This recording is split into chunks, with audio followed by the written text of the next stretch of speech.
Hey, YouTube.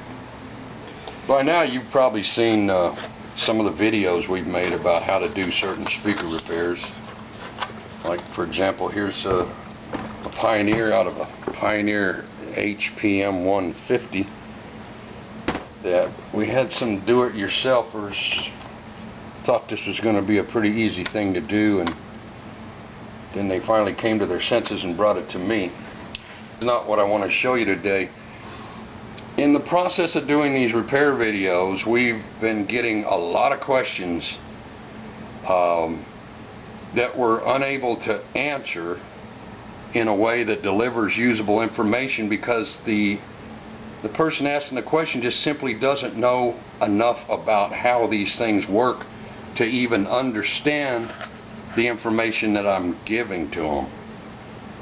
Even though loudspeakers are a relatively simple device, 5 moving parts, the operating principles are pretty simple and straightforward, it still can be a very, very complex subject.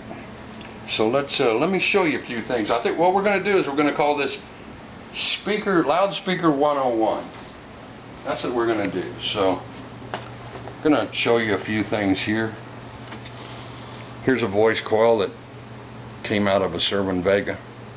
It's been cut out, obviously where the cone was attached originally, and underneath here the inner suspension called a spider was attached there. Here's the coil itself, a coil of wire that is insulated with enamel or other substances, so that otherwise the coil would just be a short. It would just be, all these turns would be shorted against each other. So the wire is actually insulated wire.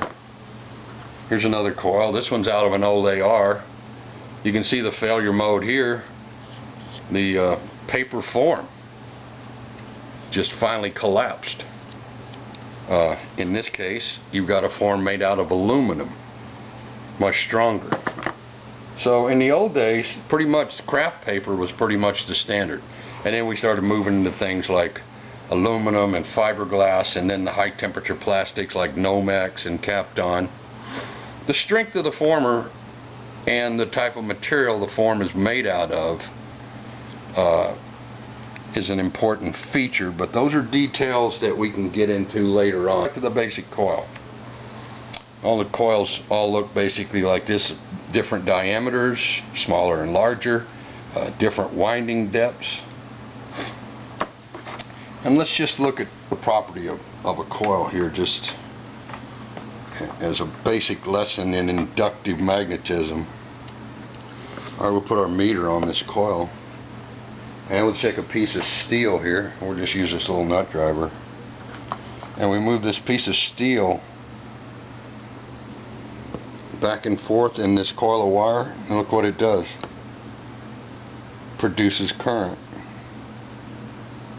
Alright, that's inductive magnetism right there. So when we hook this speaker up to an amplifier, and the amplifier energizes this coil with energy, then this coil produces a magnetic field.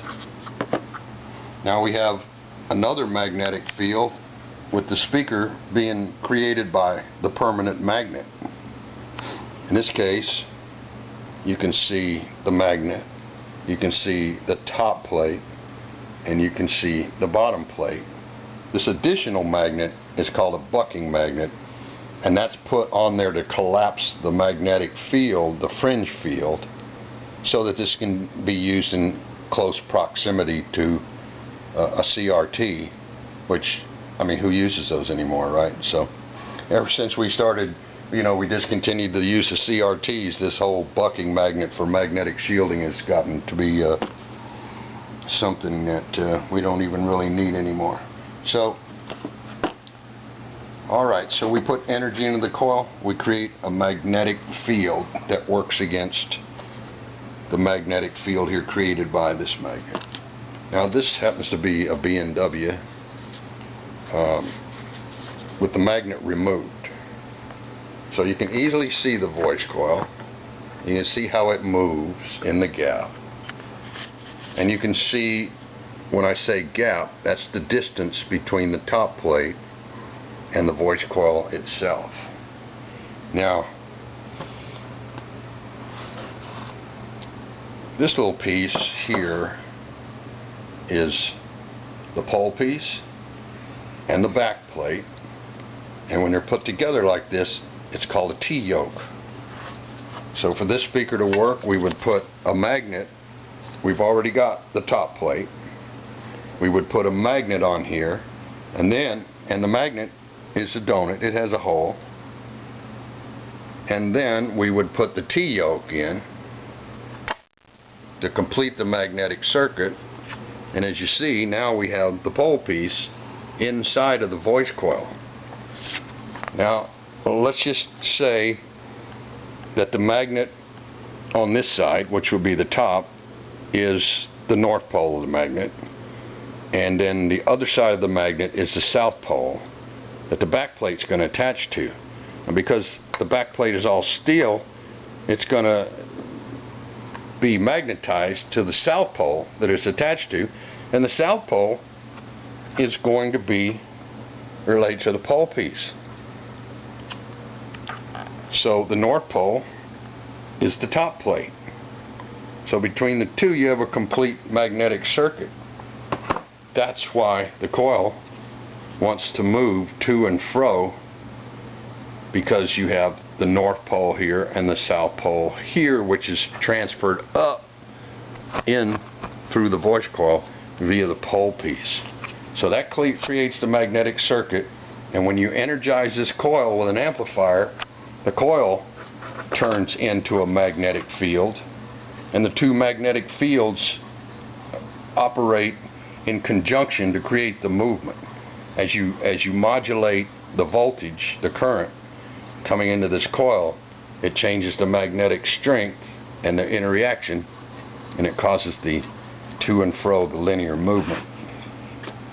And by the way, just by extension, the benchmark for reproducing sound is supposed to be that we can accurately create an acoustic event in space and time. When we use reciprocal transducers, meaning they go to and fro, we're never going to be able to accurately replicate an acoustic event in time and space. Because, well, let's just take a freak, for example, middle C.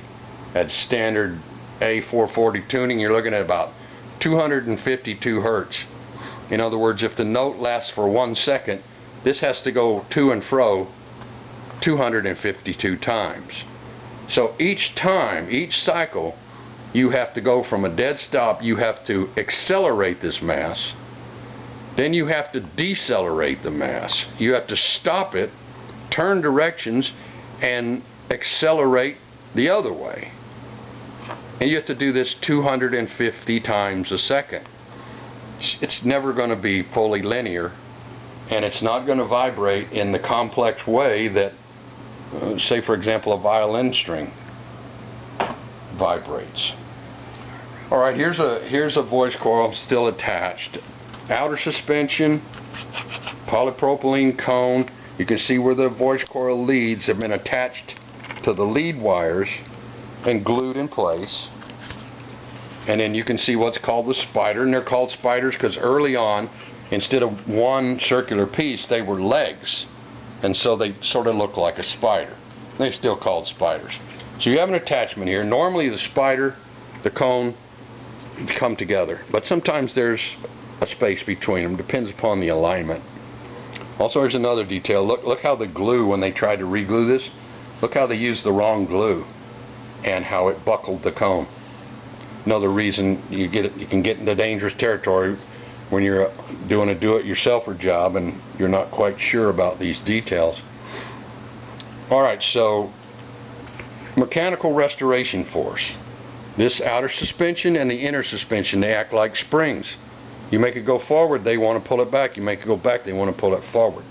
That's mechanical restoration force. You also get restoration force when you put this in an enclosure, and now you're trying to compress or rarefy the air in that enclosure. So that's another mechanical load on the movement of the cone. Now you can see the failure mode on this one. I don't know if you can see that wire where it's broken. That voice coil wire is broken, the circuit is open. How'd that happen?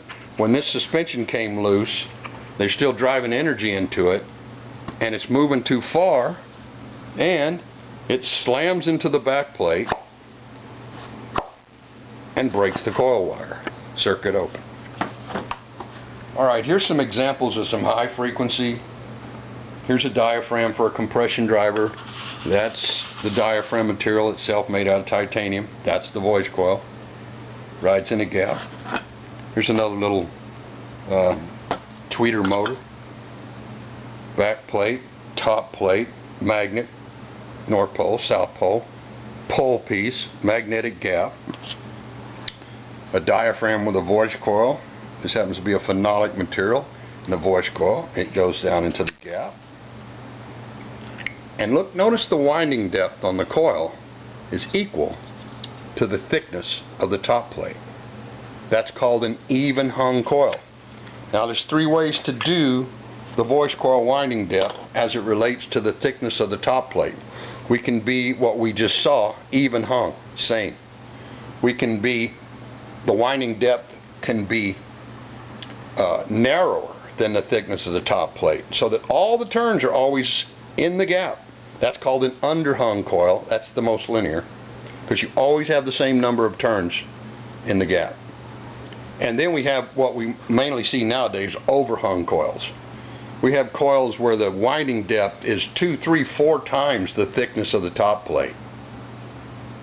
So you usually have the same number of turns in the gap, but you've also always got a lot of turns out of the gap. That's something we're going to talk about later. I don't want to get ahead of myself here on Speaker 101. Here's a mid-range diaphragm assembly for a 1 1/4 inch mid-range. You can see the voice coil. That would also be in an even hung setup. Alright, so let's, if I take a DC motor, a DC power source, and I have my positive here, do you see what happens?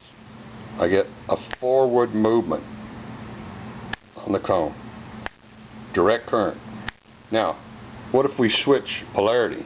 What if we put the negative onto the positive terminal? What happens? Moves the opposite direction.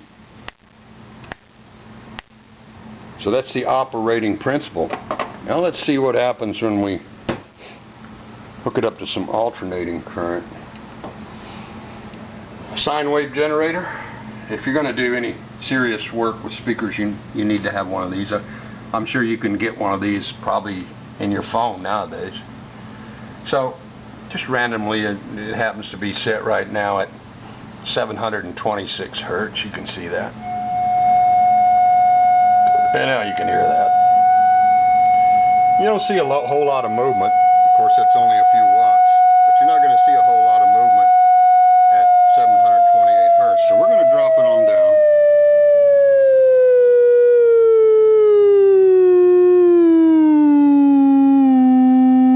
It's approximately middle C. So you still don't get a lot of stroke there, but you can watch. You can see the dust vibrating around. You can feel the vibrations moving through the cone.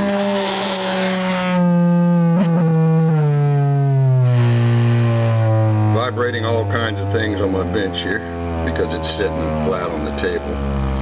Alright, we're getting lower here now. We're down around your open E on your standard tuned bass guitar, your 4-string. And you can see now at just, well, we're about 2 watts. You can see we're getting some movement. Now watch what happens when we drop down below this. The wavelengths start getting really large. Now, why the level of perceived sound right now is dropping so low is because these long wavelengths, the energy coming off the back of the cone is wrapping around and coming with the energy off the front of the cone, and they're canceling each other out. That's why speakers have to be in enclosures. Alright, so this would be...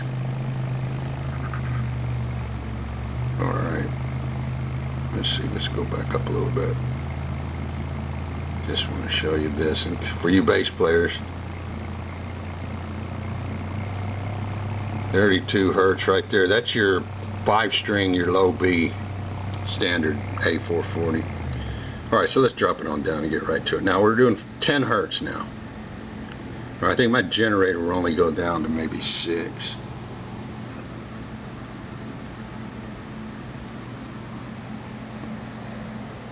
I got below 6. Yeah, that's far enough. Look, we're at about 5 hertz. That means this is going to and fro 5 times a second. And you can see we're getting a lot of stroke. We're probably stroking this to, you know, its maximum excursion, you know, the X max is probably where we're at. You can also see that how the outer suspension is becoming extremely non-linear. It's mechanically, you know, changing its shape, and so it's you know, at that point it's not going to be linear as if it ever was.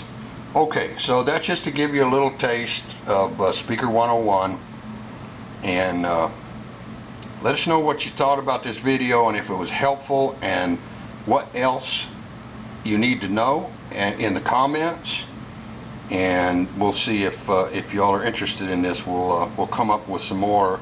Each video will get a little more advanced, and this will probably start smoking in a minute here if I don't stop.